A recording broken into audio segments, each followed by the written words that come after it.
12 जून 2025 रोजी अहमदाबादच्या मेघाणी नगर परिसरात एक हृदयद्रावक घटना घडली। एअर इंडियाचं बोईंग 7878 ड्रीमलाइनर विमान फ्लाइट क्रमांक AI-171 अहमदाबादहून लंडनला निघालं होतं, पण टेक ऑफ केल्यानंतर अवघ्या काही सेकंदातच ते कोसळलं। या विमानात 230 प्रवासी आणि 12 क्रू मेंबर्स असे एकूण 242 जण होते। यापैकी फक्त एकच व्यक्ती रमेश विश्वास कुमार सुदैवाने बचावला।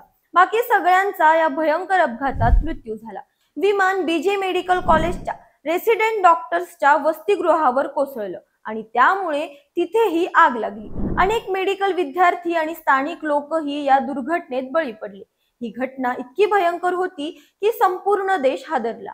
या अपघातानंतर एअर इंडियावर आणि बोईंग कंपनीवर प्रश्नांचा भडीमार झाला। विमानात तांत्रिक बिघाड होता का, पायलटची चूक होती का, की आणखी काही कारण होतं? तपास सुरू आहे, पण या सगळ्या गोंधळात रवीना टंडनची पोस्ट आली आणि चर्चेला एक नवं वळण मिळालं।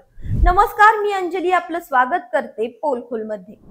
सोमवारी 16 जून रोजी रवीनाने इंस्टाग्रामवर एअर इंडियाच्या विमानातून प्रवास करतानाचे काही फोटो शेअर केले। तिच्या कॅप्शनने सगळ्यांचं लक्ष वेधलं। तिने लिहिलं, कठीण परिस्थितीत पुन्हा एकदा उभं राहून उड्डाण करण्यासाठी, पुन्हा एकदा पहिल्यापासून सुरुवात करण्यासाठी आणि मजबूत होण्यासाठी नवीन संकल्प। वातावरण काहीसे गंभीर आहे। जरी दुःखाची किनार असली तरी क्रू सदस्यांच्या चेहऱ्यावर स्वागत करण्यासाठी स्मित हास्य आहे। अव्यक्त संवेदना आणि आत्मविश्वास यामधून शांत प्रवासी आणि क्रू मध्ये बॉन्डिंग होते आहे। ज्या कुटुंबांनी त्यांचे प्रियजन गमावले आहेत त्यांच्या प्रती संवेदना ही कधीही बरी न होणारी जखम आहे। एअर इंडियाला नेहमीप्रमाणे शुभेच्छा। निर्भय आणि पुन्हा एकदा मजबूत होण्याची इच्छा आहे। जय हिंद। या पोस्ट मध्ये रवीनाने अपघातात मृत्यू झालेल्यांबद्दल शोक व्यक्त केला आणि एअर इंडियाला पाठिंबा दर्शवला।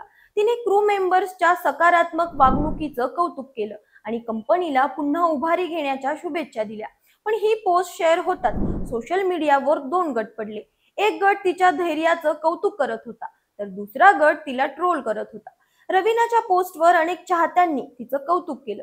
12 जूनच्या त्या भयंकर अपघातानंतरही तिने एअर इंडियाच्या विमानातून प्रवास करणं हे धाडसच मानलं गेलं। काहींनी तिच्या भावनिक कॅप्शनचं स्वागत केलं, कारण तिने अपघातग्रस्त कुटुंबाबद्दल संवेदना व्यक्त केल्या आणि एअर इंडियाला पाठिंबा दिला। पण सोशल मीडिया आहे ना, इथे सगळं इतकं सोपं नसतं। काही युजर्सनी रवीनाला ट्रोल करायला सुरुवात केली।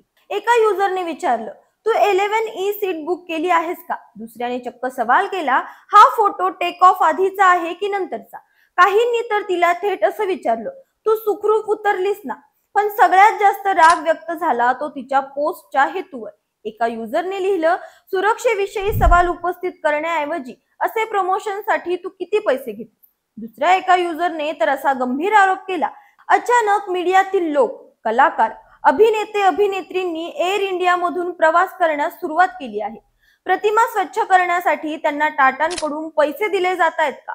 आपल्याला बोईंग 7878 च्या समस्येबद्दल काही उत्तर सापडले का? किती सामान्य लोकांचा मृत्यू झाला? DGCA ने माफी मागितली का? वा विमान वाहतूक मंत्र्यांनी राजीनामा दिला का? या सगळ्या टीकेमुळे रवीनाची पोस्ट चर्चेचा विषय बनली।